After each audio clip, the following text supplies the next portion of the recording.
All right, folks, I'm off camera. I'm here with Anthony Schimizzi. We are live on audio now. I'm going to sit down next to him here. We're going to. Yeah, that's right. We might as well reach out and no tongue action. All right, perfect. So listen, I want to introduce Anthony Schimizzi to the folks out on the YouTube channel here. There are a bunch of folks worldwide. Anthony runs Xray. Currently not a sponsored driver, but he's very, very fast. Part of the reason why I brought Anthony here to talk with us is because he qualified into the A, hard fought battle in the semis yesterday, right? Yeah, so the odd semis, if you kind of looked at it, was kind of exponentially faster than the evens from both drivers' perspectives, because you had Paul Lemieux, which didn't have to worry about 5 minutes anymore, which was blazing fast. Giada Collymore, which finally put one in, and his car was on. It was almost unbeatable. So yeah, those guys sitting in that heat it was pretty nerve-wracking. So yeah. So and I'm bringing this up, and we're talking with Anthony because he's only been racing for a year and a half, and part of what we do, requires a little bit of skill and a little bit of talent and a lot of luck, right? So preparation, luck, and talent and practice, right? But we want to try and get more people into this hobby/sport, and sometimes folks come to the track and it look a little intimidating, right? Oh, for sure. I know the first time I came to a state race was actually here at Kissimmee about a year and a half, 2 years ago, and yeah, it wasn't anything like I've ever seen before. I thought everything was just electric and kind of played around in your parking lot. I didn't know it was actually this serious and kind of to this level. So saying that, you've been racing for a year and a half, and you're competing with people from all over the world. Because I know there's a guy from Italy that's running 10 scale. And we got a bunch of guys in from California. Brian Thomas in from California. We did interviews with them earlier. DJ Apolaro, everybody knows him, right? Paulo sometimes runs 10 scale. He's not running 10 scale this week. But, there's a bunch of really good competitors. And you managed to bring your car here, your motor, your setup, all that kind of stuff. You're not a factory guy, so you don't get all the factory stuff. You know what I mean? You don't get any of the special tunes or whatever. And, the first A main, you finished, what, fourth, I think, or third? The first A main, I finished third. It was pretty tight for most of the race, and was able to kind of stay in third the whole way. The one we just finished, A2, I finished third again, but I unfortunately had to stop and go, pit infraction or fuel bottle infraction in the pit lane, and then mental mistakes because I had second with about a minute left to go, and I basically blew a tire. I had nothing left, so it was pretty hard to drive for the last couple laps, and Maxie was able to sneak by. Yeah, and you and Maxie were battling it out on the last bunch of that. I actually have that video. We're going to have to see if we can reel that back. I wish I had one of those Formula One things where I could hit the little screen and go back. Yeah, exactly. Yeah, but yeah, it was a great race to watch. So, again, I really want to point out that you don't have any special anything, and you're finishing, third and fourth, and with top caliber, top quality sedan guys. There are 50-odd sedan guys that showed up. There were 73 sedan entries and 50-odd guys that showed up. And out of those, I believe there are 14 national champions that are here today, and a bunch of world champions. I think Paolo is a world champion. At some point, he won a world. And I know for a fact that DJ is a national champion because he won last year. And the year before, and Lemieux, Lemieux is a world champion. He's a world champion, I think, at the World Championship. Right? He's a world championship at everything, right? Yeah, Paul's a world-class driver. Fortunately, I have him pitting for me, so I got that on my side now. But, yeah, I guess I can kind of chalk some of the quick learning experience up to driving here in Florida, where you have world-class drivers. You're running every other month or every month with DJ, Paolo, and other guys on the circuit that might not be internationally known, but can lay down some really good lap times pretty much anywhere. So you basically have to learn fast how to be fast by kind of staying behind those guys, listening to how they talk to each other.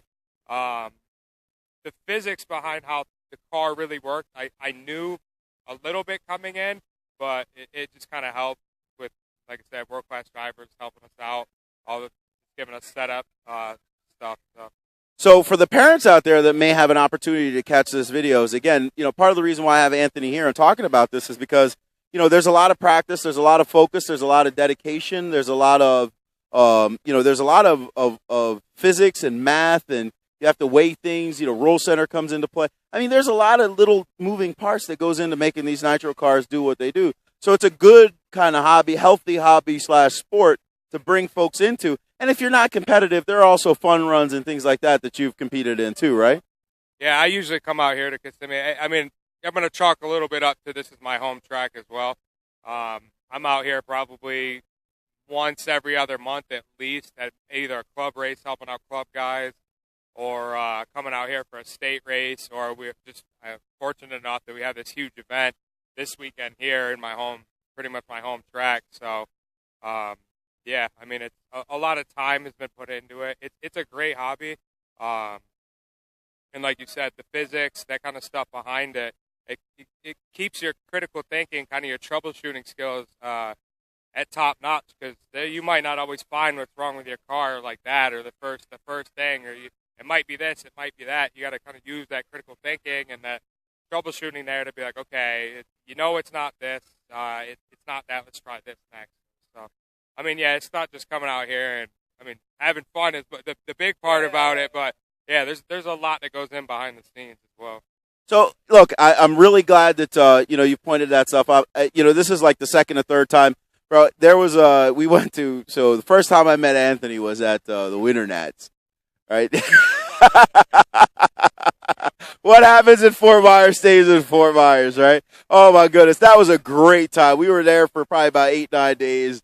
That was a great time. We had a good time. Fort Myers and the Winter Nats is a great track, great event. This is following in spirit in the event of the Winter Nats as far as, the quality of and caliber of drivers and stuff like that are coming. But that's the first time I met Anthony, and I took a liking to him. He's a well-spoken young man. He's patient. He's got great etiquette, and he does well on the track.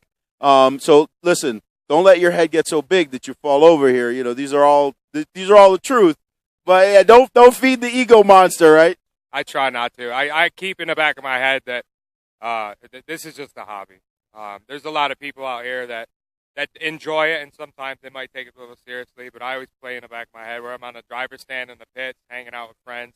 That's basically what I'm here for. I'm here to have a good time, see some good friends, some people you don't get to see all that time, and then you get to play around with some RC cars. So it's a good time. I never try to take it too seriously, and I think maybe you can try to, that plays a little bit in part is semi being successful this weekend. Like you said, I start off a little more conservative. I don't really drive the car to its full potential all the time. Because the Nitro, it's not electric. It's not a 5-minute. It's not a 5-minute race. It's a battle of attrition sometimes. And this AAA main thing, it's kind of interesting. It would have definitely been kind of crazier if it was a full 60-minute main. I mean, we would have been doing tire changes, and yeah, it's a different strategy coming into the Nitro race. So I definitely have fun with it. Listen, Anthony, glad you could spend a couple minutes with us here. Folks out there in YouTube land, Anthony Schimizzi, I'm introducing him to the world. You'll see him here more often. He didn't quite make it into the top 4 direct in, but he was in the A main with some really, exactly, 7th in the A with some really big names. And again, so don't always chalk it up to, having a team this or a world's that or whatever, because he's got all his own stuff, right? So that he bought at a hobby shop. Superior Hobbies, as a matter of fact, I think, right? I saw Superior Hobbies on some of the Superior Hobbies is one of the places I get a lot of stuff from. I do reach out to Ralph and RC America. Yeah, that's kind of my big one. And everything else is just kind of out of my own pocket. I mean, that's awesome to hear, too. Support your local hobby shops, because folks like Anthony come out of local hobby shops, so support your local hobby shops as well. So, Anthony, again, good luck for the last one, man. Thank you for taking these. Anybody you want to say hi to? Say hi to my fiance out there. Thanks for letting me race, and hi to Mom and Dad.